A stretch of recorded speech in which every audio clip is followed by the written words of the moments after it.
बहुत समय पहले की बात है। एक सुंदर वन में 4 मित्र रहते थे। चूहा, कौआ, हिरन और कछुआ। अलग अलग प्रजाति के होने के बाद भी उनमें बहुत घनिष्ठ मित्रता थी।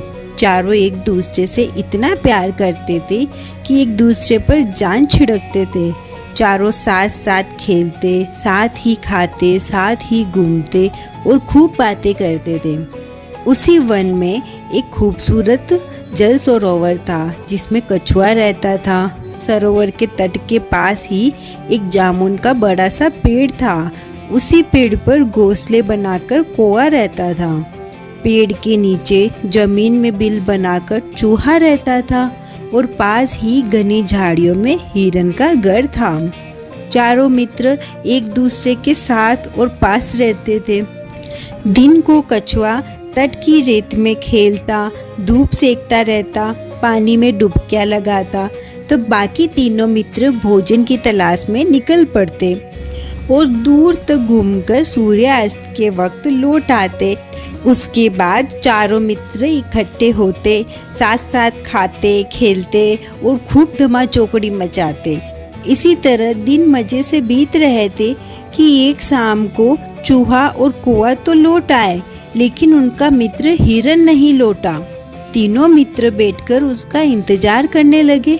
बहुत देर हो गई और हिरन नहीं लौटा तो कछुए ने उदास होकर भरे हुए स्वर में बोला, वह तो रोज तुम दोनों से पहले ही लौट आता है। आज क्या बात हो गई जो अब तक नहीं आया? मेरा तो मन घबरा रहा है, कहीं वो किसी मुसीबत में तो नहीं है। चूहे ने चिंतित स्वर में कहा, बात बहुत गंभीर है, वह जरूर किसी मुसीबत में पड़ गया है। अब हम क्या करें?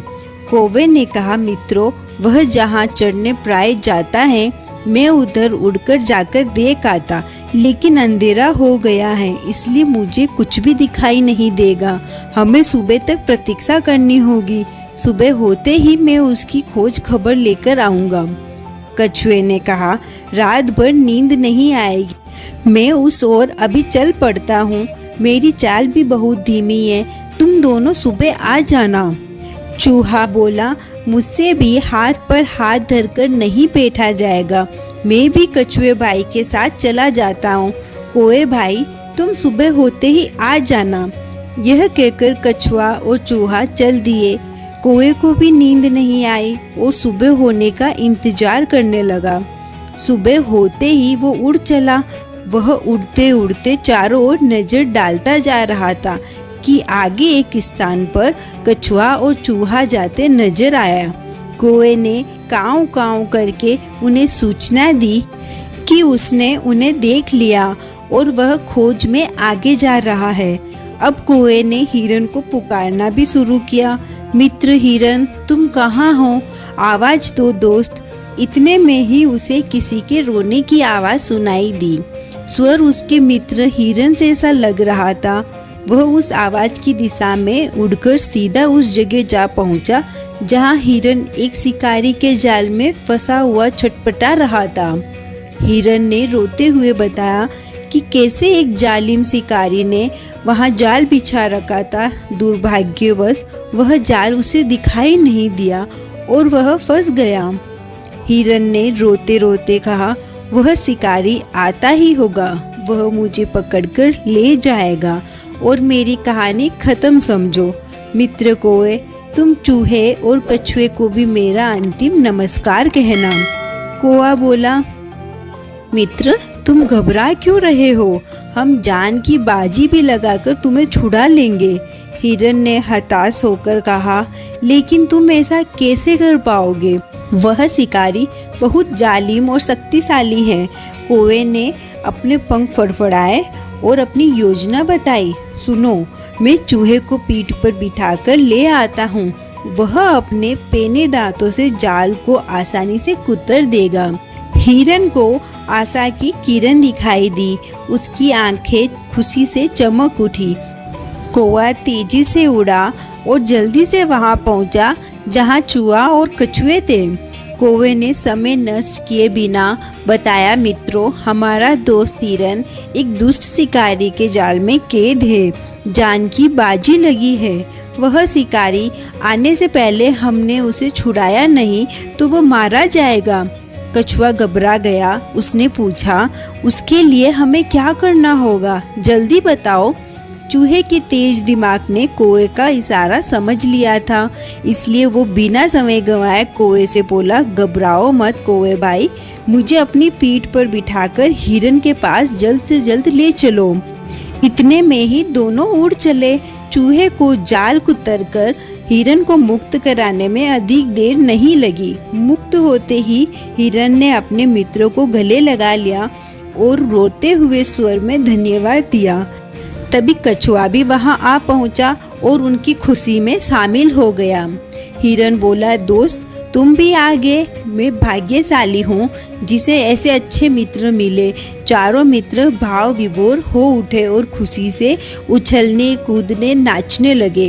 इतने में ही हिरन चौंका और उसने मित्रों को चेतावनी दी, भाइयों देखो वह जालिम शिकारी आ रहा है, तुरंत छिप जाओ।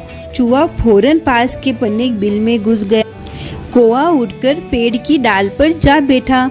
हिरन एक ही छलांग में पास की झाड़ी में जा घुसा, लेकिन कछुआ अपनी धीमी गति के कारण 2 कदम नहीं चल पाया और शिकारी आ गया। उसने जाल को कटा देखकर अपना माथा पीटा कि आखिर जाल में कौन सा जानवर फंसा था और यह जाल किसने काटा। यह जानने के लिए वह पैरों के निशान के सुराग ढूंढने के लिए इधर उधर देख ही रहा था कि उसकी नज़र रेंगते हुए कछुए पर पड़ी। उसकी आंखें चमक उठी। वह सोचने लगा कि वाह, भागते चोर की लंगोटी ही सही, अब यही कछुआ मेरा शिकार बनेगा और मेरे परिवार का भोजन बनेगा। उसने कछुए को उठाकर अपने थैले में डाला और जाल समेटकर चल पड़ा। कौवे ने तुरंत हिरन और चूहे को बुलाकर कहा, मित्रों, कछुए को शिकारी थैले में डालकर ले जा रहा है। चूहा बोला, हमें अपने मित्र की जान बचानी होगी और उसे उस शिकारी से छुड़ाना होगा, लेकिन कैसे? इस बार हिरन ने समस्या का हल सुझाया। दोस्तों, हमें चाल चलनी होगी। मैं लंगड़ाता हुआ शिकारी के आगे से निकलूंगा। मुझे लंगड़ा समझकर वह मुझे पकड़ने के लिए कछुए वाला थैला छोड़कर मेरे पीछे भागेगा। मैं उसे जंगल में दूर ले जाकर चकमा दे दूंगा। इस बीच चूहा भाई थैले को कुतरकर कछुए को आजाद कर देगा। यह योजना सबको अच्छी लगी थी। योजना के अनुसार हिरन जानबूझकर शिकारी के रास्ते में आ गया और लंगड़ाकर चलते हिरन को देखकर शिकारी खुश हो गया। वह थैला पटककर हिरन के पीछे दौड़ पड़ा। हिरन उसे लंगड़ाने का नाटक कर घने जंगल की ओर ले गया और उसे चकमा देकर कहीं ओझल हो गया। इस बीच चूहे ने अपना काम कर दिया और उसने अपने दोस्त कछुए को छुड़ा लिया। शिकारी खुद से बहुत नाराज था कि आखिर हिरन हाथ नहीं लगा। अब कछुए से ही काम चलाने का इरादा बनाकर वह लौटा तो उसे थैला भी खाली मिला। उसमें छेद बना हुआ था। शिकारी मुंह लटकाकर खाली हाथ लौट गया। इस कहानी से हमें ये शिक्षा मिलती है कि सच्चे मित्र हो तो जीवन में मुसीबतों का आसानी से सामना किया जा सकता है। Thank you. लाइक करो, सब्सक्राइब करो।